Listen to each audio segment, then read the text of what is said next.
Oh, hey, it's me. Yeah, haven't heard from you in a while.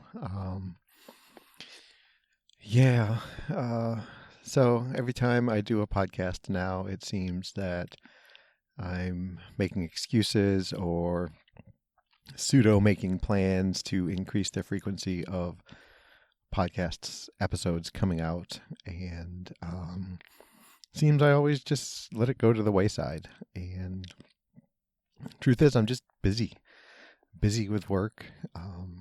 Especially the past couple weeks, I've been busy.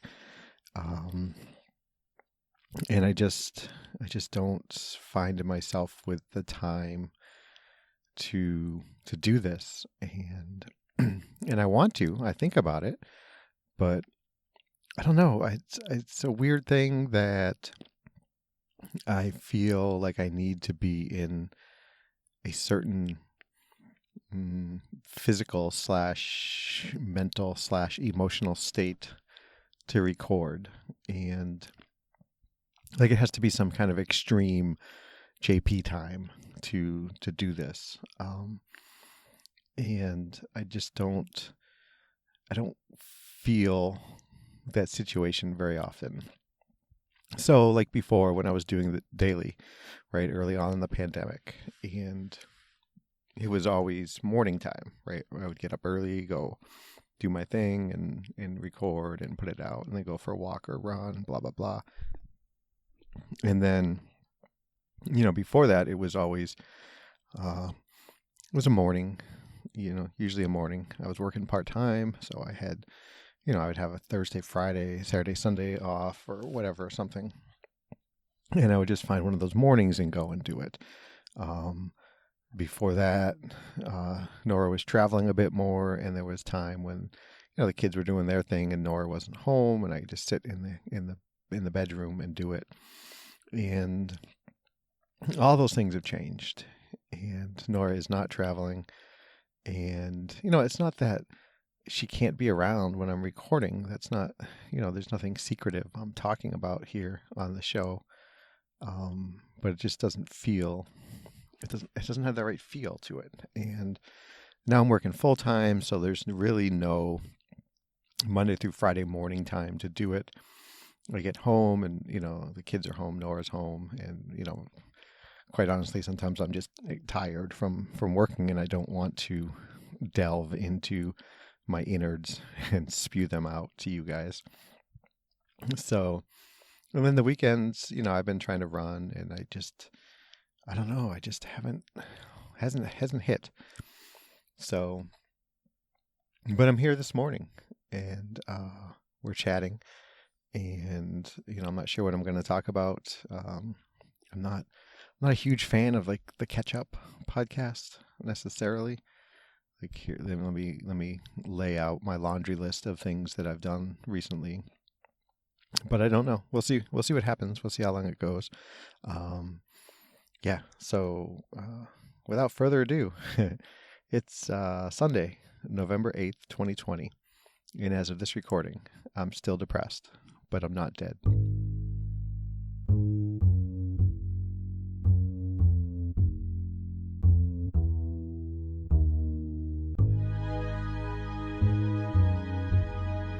So those of you who know me or paid attention enough to the show, you know that I'm not generally a terribly controversial one. I don't feel like I have a strong command of any topic to be able to create controversy, to take the an antagonist view of something or the protagonist view against an antagonist and really talk about it and say, no, this is the way it should be.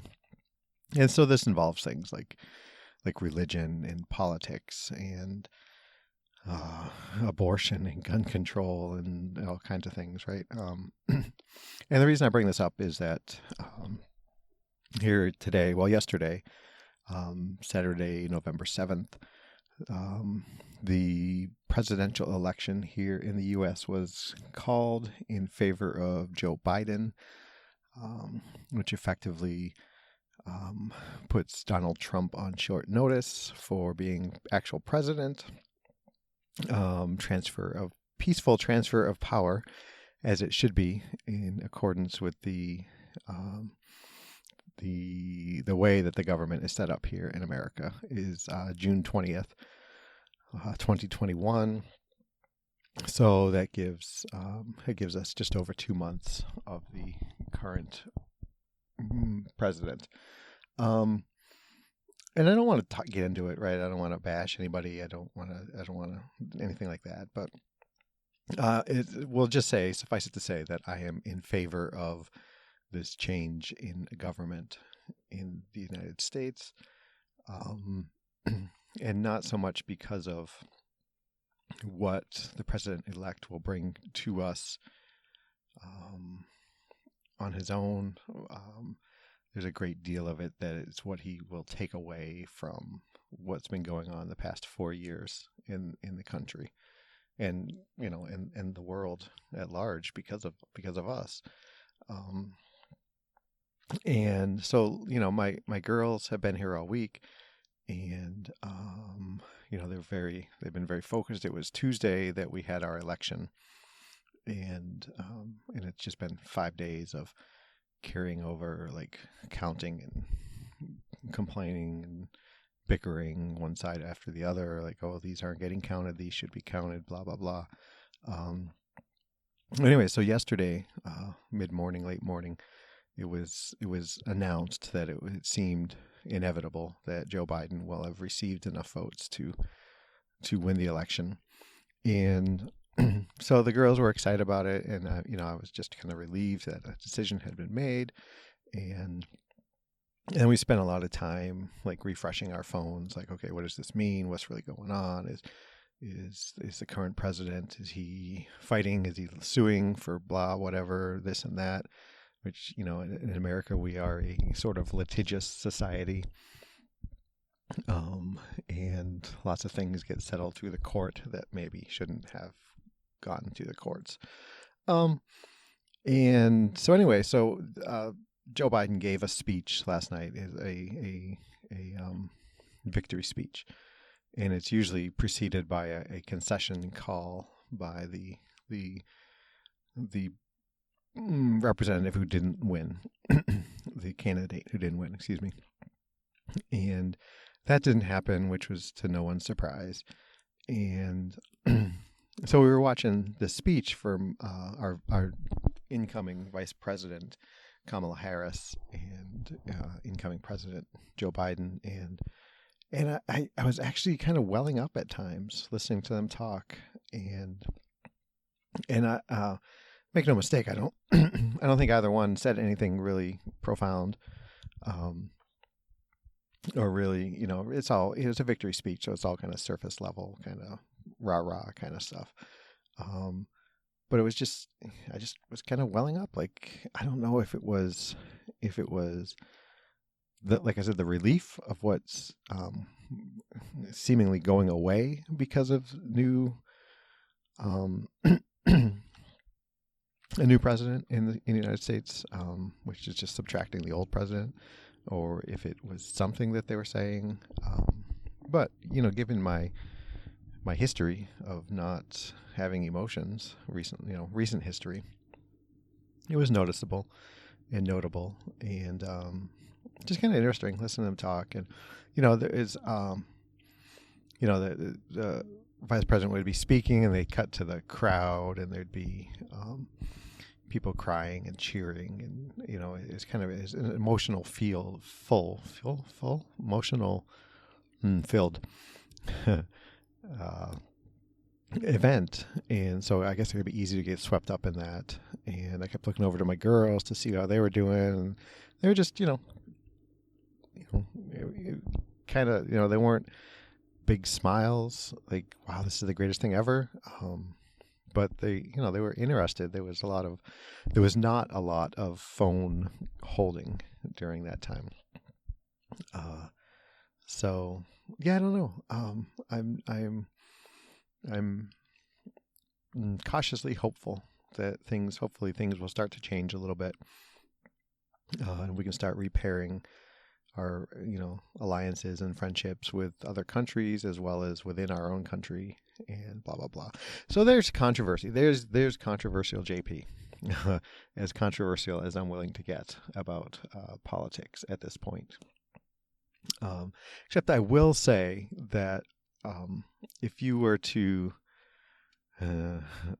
say, pick someone to be a candidate, and I'm not sure the age of this person anymore. Not that that necessarily should matter, but it is a factor.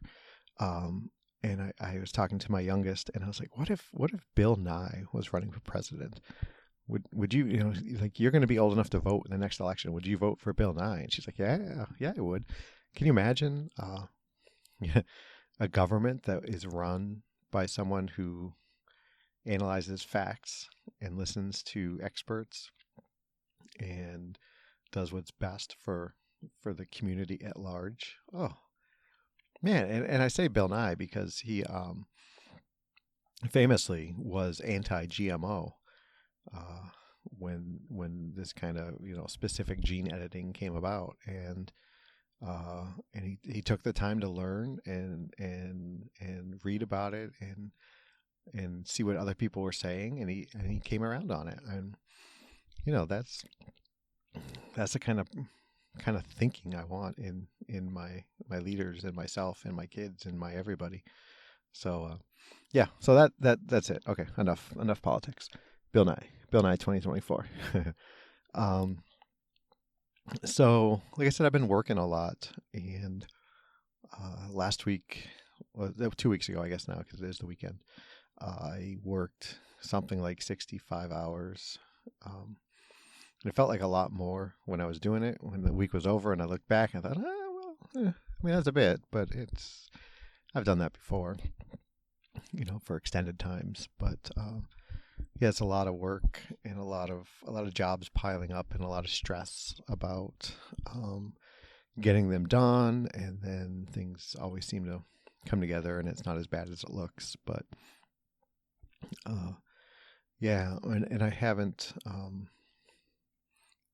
I don't know. Something that's weird, different for me, is I think I had talked about, when I went full time, and then there was talk about moving me to a little bit higher position of being a market team lead and being kind of a trainer of sorts. And that's kind of gone by the wayside. It's fourth quarter in the business world here in America, and things are just busy. In fact, my company had, the month of October was the busiest month that it has ever had. And so all that kind of training stuff has kind of gone by the wayside, and now I've got a new boss, and I actually found myself thinking about, hey, I need to make sure my name is still like fresh in some minds so they don't forget about me. And that's a different thought for me. I've never had a thought of self-promotion before. I think that's right. I mean, if you look at this show, like, I don't really promote the show. If you follow me on Twitter, you'll see I'll go through spurts where I'll put like, hey, over 250 episodes about me and depression and blah, blah, blah. And I don't do that as much to promote myself as to push the show to try to get it maybe to one other person who might benefit from listening. And so I find myself in kind of foreign territory here, and I don't know how to do that. I don't know am I entitled to say more to my new boss? Like we got the email that things were changing, and then I did call him a couple days later, under the farce of something else, and then I just wanted to mention that, hey, this is me. This is what we had talked about with before fourth quarter and market team lead and whatever. Like, I don't know what am I entitled to go back and say again. Like I feel there's that lack of self-confidence, self-worth, whatever, that is it proper for me to call up my boss again and say, hey, okay, let's come up with some plans on how we're going to get me to this market team lead. Like, I think, oh, he's a busy guy. He's got stuff he's doing, and he doesn't need to worry about me, and blah blah blah. And I'm just a small tooth on a small cog of a giant machine of this company. And so yes, I don't know what to do with that. Because I part of me wants to, like, I'm more interested now in like spending 2 days a week going and working with other people to help them, and not necessarily unscrew the back of a Sony headphone display again to try to figure out why it's not working, which I don't mind doing. It's interesting, but this kind of working with other people is more interesting.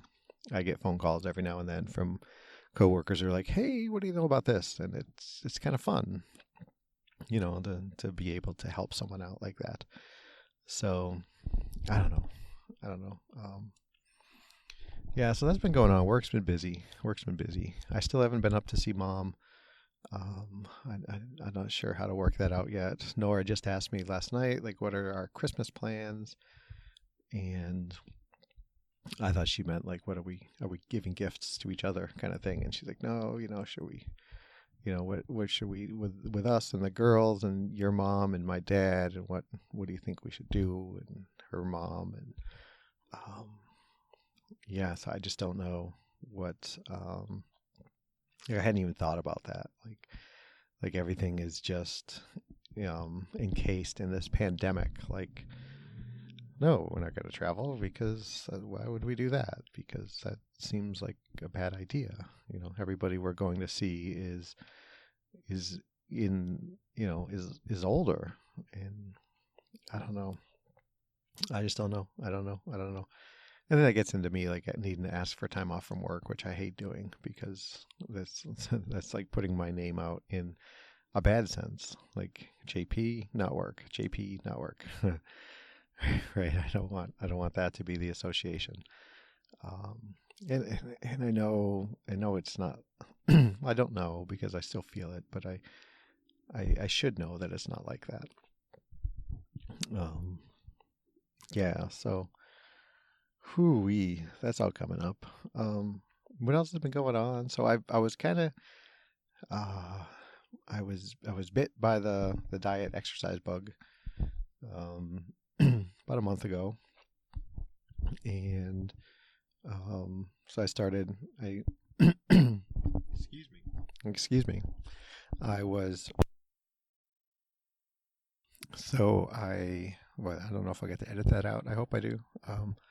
But so I was bit by the dieting bug, and I decided, okay, I'm going to do this. And I got on the scale, and I said, okay, I'm going to get on the scale every day, and I'm really going to apply myself, and this is what I'm going to do. And I was losing weight, and I was running, and it was going okay, but I always had this Achilles thing, this right Achilles, which maybe I talked about, undiagnosed injury from 6 years ago or so. And I just had a couple days in a row where it was really painful and really hurt. And Nora convinced me to go to the doctor.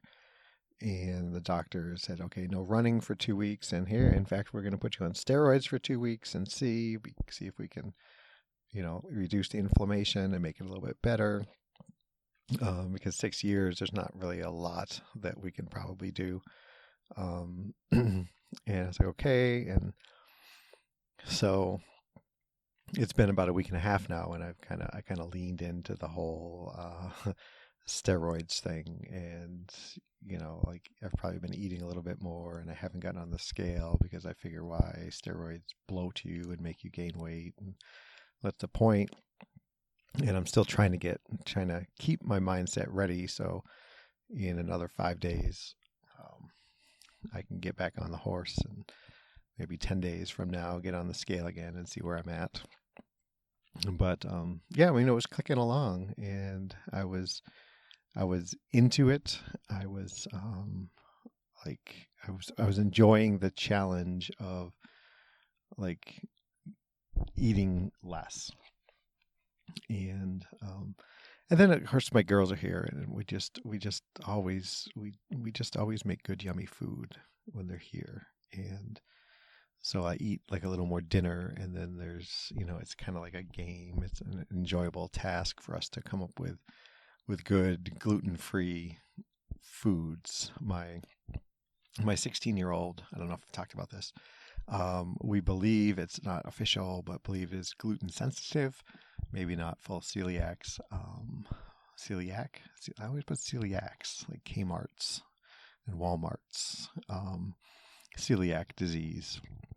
But so we try to make different things, and in the effort we try to pick the yummiest things we can make, because there's a certain expectation of glutinous desserts, think cakes and cookies and things like that, brownies even. And if we find the yummiest we can, and then we subtract off that little expectation of gluten,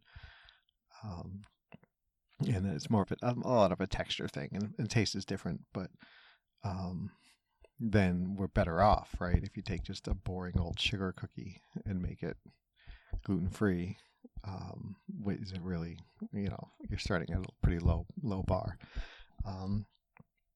So I mean, that goes on, and I struggle with that, and with them not being in a brick and mortar school and doing virtual, they can come out for a week, and so we spend a week doing stuff, and I still trying to be active and whatnot, and I don't think it's terrible. But like yesterday, we made butterscotch Rice Krispie treats, and holy moly, oh, they're so delicious. I could just sit and eat like half a pan on their own. It's just so yum. So yeah, I'm fighting the battle of the bulge again, and I'm kind of winning. So yeah, JP for the win there, I guess, for the most part. But we'll see what happens in another week or two when I get back on the scale. And so the running was more enjoyable because the weather has really broken, and like 75 is the high as opposed to the low now. And getting up in the morning, early morning, and going to run when it's 50 out it's a little rough when you get started, but it's ideal for me for running. So we'll see how that goes. So everybody who has been a listener is still a listener and has not heard from me personally one-on-one for a while. I apologize. I think about it all the time. Ted, I got to send you an email. I'm not sure where we're at. I don't even know it's been so long. I feel like everybody's a stranger now. There's just a few folks who I sporadically message or hear from, and I want to try to fix that. But same thing, like I just don't, I'm still doing the early to bed thing, and if I get home at 6 and then I make dinner, and then it's like suddenly it's 7:30, and I'm thinking, oh God, can I make it to 8:30 tonight? Like I just don't. It just feels weird to reach out and start a conversation at 8 o'clock when I'm going to bed at 8:30. And excuses, I know I'm really good with the excuses, but so I'm going to try to do that. If you're someone who hasn't heard from me in a while, reach out to me. Say, hey, knucklehead, how you doing? What's going on? I miss you, or I miss hearing your witty remarks on, I don't know, Instagram messages or something. Yeah. So what else is going on? I don't know. I hate this, right? What's going on? I feel like, I don't know. It's like catching up. It's like, it's my boring life over and over again. I wish I had some feelings to talk about. I mean, that's what we're supposed to be about here, right? Instead, I'm just yammering. I don't know. I guess I'll call it there. I thought I had talked for a little bit longer, but it's only been about 25 minutes. And maybe that's enough. Maybe that's all you guys can take of me playing catch up. I will try. I'll make no promises, but I'm going to try to get another episode out within a week and see see how I can get this wrapped into my lifestyle again. I think it's going to be weekends, but we'll see how it goes. Yeah, so everybody, thank you so much for listening. Thank you for supporting me, and I'll be honest, I haven't been to the website to look at downloads recently. But I know. Oh, you know what? I sold a copy. I sold a copy of my book. Someone bought my book, digital version on Amazon, and it's NaNoWriMo time right now, National Novel Writing Month, and I've thought about it. I've talked with a few people, reached out to through NaNoWriMo, and they're writing books, and they're like, "What are you writing?" I said, "I'm not doing that," and it's kind of spurred me on to like think about that silly book, 29 Moves, again. And what I'm thinking of doing is taking it down off of Amazon, paying off my personal credit card debt, and then running it up. Like I think for $500, I can send it off to someone who is, like their job is to edit and give feedback on novels and stories, and just get someone's opinion on that. So yeah, so maybe I can do something with that too. I'd really like to. I guess. I don't know where we went with that, but yeah, thanks. You know what? You can reach me, jamulki@gmail.com, facebook.com/jamulki, @jamulki on Twitter, or www.jamulki.info, where you can see my weigh-ins if you're so inclined. At least I think so. I haven't been there in a while to make sure that little widget is working. That's JAMOALKI. You can text me here in the U.S. at 248-648-1419. You can text me on WhatsApp worldwide, +1 248-648-1419. You can get me on Instagram as Jamulki as well. Maybe some other ways too. I don't know. Just search Jamulki, and I'm the only one there is. So who knows? So yeah, thanks for listening. Thanks for being wonderful yous. Thanks. I hope everybody is doing as well as they can. Hopefully I'll get back in touch with you and we can connect and share some giggles and laughs and deep moments or something. Yeah. So until next time, everybody be safe and be well. Thanks.